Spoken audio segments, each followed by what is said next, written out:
أنت كما أثنيت على نفسك وأشهد أن لا إله إلا الله وحده لا شريك له وأشهد أن محمدا عبده ورسوله وصفيه وخليله اللهم صل وسلم وبارك على سيدنا محمد وعلى آله وأصحابه ومن تبعهم بإحسان إلى يوم الدين أما بعد أوصيكم ونفسي بتقوى الله فقد فاز المتقون كما قال تعالى في كتابه العزيز أعوذ بالله من الشيطان الرجيم بسم الله الرحمن الرحيم وما أرسلناك إلا رحمة للعالمين. Jamaah sidang Jumat yang dimuliakan oleh Allah Subhanahu wa taala, mengawali khutbah Jumat pada hari yang mulia ini, khatib mewasiatkan takwa kepada khatib diri sendiri khususnya dan umumnya kepada jamaah semuanya. Mari di hari Jumat, hari mulia ini, di bulan mulia ini, sama-sama kita tingkatkan ketakwaan kita kepada Allah Subhanahu wa taala sebagaimana yang dijelaskan oleh para alim ulama bahwasanya takwa itu ialah imtithalu awamirillah wajtinabu nawahihi ibtigha'a mardatillah. Semata-mata kita menjalankan ketaatan hanya untuk Allah Subhanahu wa taala dan juga menjauhi apa yang dilarangnya semata-mata ibtigha'a mencari daripada ridha Allah Subhanahu wa taala. Jamaah sidang Jumat yang dimuliakan oleh Allah Subhanahu wa taala, pada bulan ini kita telah dimuliakan oleh Allah Subhanahu wa taala.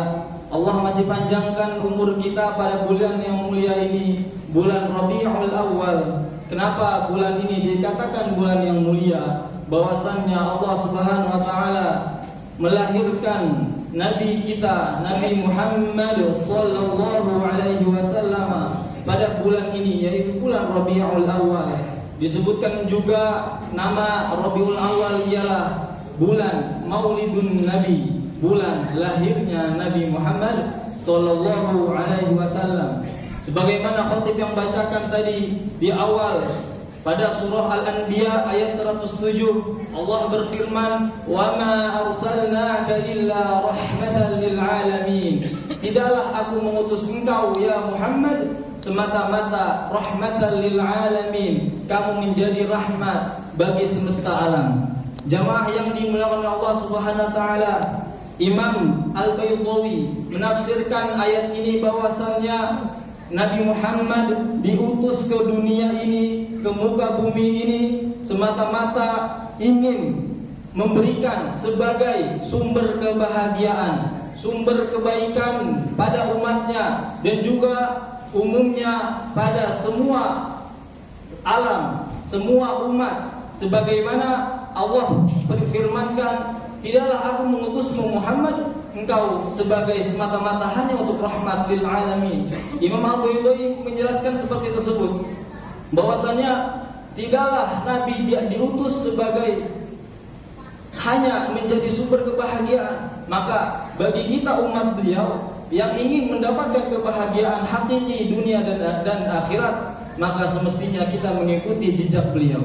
Dan juga ditafsirkan oleh Imam Ibnu Abbas radhiyallahu anhu, ahli tafsir di kalangan sahabat, bahwasannya ayat ini ialah siapa saja, siapa orang yang merasakan kebahagiaan, yang merasakan mengikuti ajaran yang Nabi bawa, maka ia akan selamat dunia dan akhirat. Sebaliknya, siapa saja yang tidak merasakan kebahagiaan dan bahkan merasa tidak ada rasa bahagia sedikit pun dari diutusnya Nabi, maka dia tidak akan merasakan dunia dan akhirat. Terlebih na'udzubillah menolak bahwasanya Nabi datang ke muka bumi ini tidak membawa rahmat, maka ia akan merasakan kepahitan kehidupan di dunia dan terlebih di akhirat.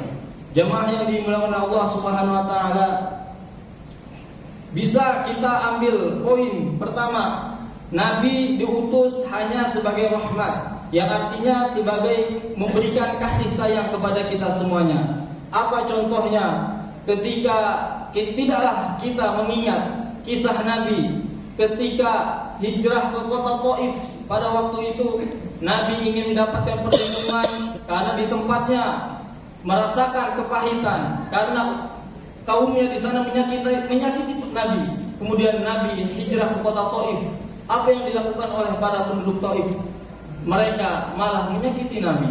Nabi ingin mengajak kepada Islam, Nabi ingin mengajak kepada kebaikan. Mereka malah menyakiti Nabi, bahkan melempari Nabi dengan batu.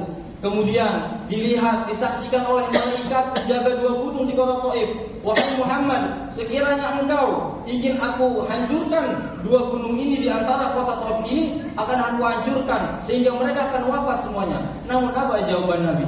Nabi memberikan doa. Nabi mengatakan jangan lakukan itu.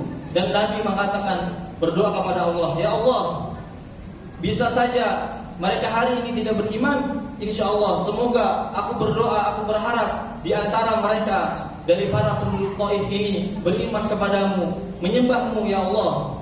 Dan tidaklah dilakukan, dihancurkan 2 gunung tersebut. Itu adalah bentuk kasih sayang Nabi, rahmatnya Nabi. Nabi disakiti, namun Nabi tidak membalas dengan kejahatan. Kemudian datang seorang sahabat kepada Nabi, wahai Nabi, doakanlah laknat dan juga doakanlah keburukan untuk kaum kafir Quraisy. Apa jawaban Nabi? Tidak, aku tidak akan mendoakan keburukan dan laknat. Aku diutus oleh Allah Subhanahu wa taala sebagai rahmat. Aku bukan pelaknat, aku membawa rahmat. Aku tidak akan mendoakan keburukan kepada kaum kafir Quraisy yang menyakitiku. Jamaah yang dimuliakan oleh Allah Subhanahu wa taala, yang bisa ambil kita ibrahnya ialah Nabi memiliki sifat mulia. Yang pertama, Nabi memiliki kasih sayang. Kemudian Nabi memaafkan orang yang selalu menyakitinya. Bahkan kisah di perang Uhud, wafatnya, syahidnya paman Nabi yaitu Sayyidina Hamzah bin Abdul Muttalib yang pada saat itu gugur syahid, dibunuh oleh Wahsy, budak berkulit hitam yang diperintahkan oleh Hindun agar membunuh paman Nabi. Ketika Nabi mendengar kabar meninggalnya paman yang dicintainya ini, apa yang dikatakan Nabi? Nabi memaafkan Wahsy yang pada saat itu belum beriman.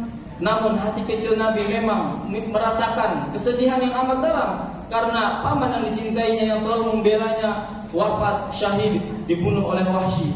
Kemudian memerintahkan untuk Wahsy, wahai Wahsy, ketika Wahsy beriman kepada Nabi, bersyahadat di hadapan Nabi, Nabi memaafkan. Namun diberitakan kepada Wahsy, jangan sampai aku tidak ingin melihatmu lagi.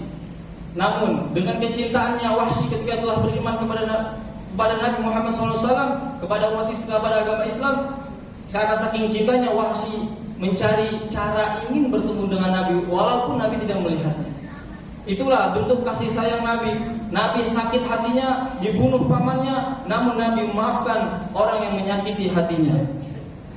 Nilai positif yang diberikan oleh Nabi ini bisa kita terapkan di kehidupan kita. Bahwasanya sifat kasih sayang Nabi bersifat universal, maksudnya tidak pilih kasih, tidak kepada orang muslim saja, bahkan kepada orang kafir pun Nabi masih memaafkan.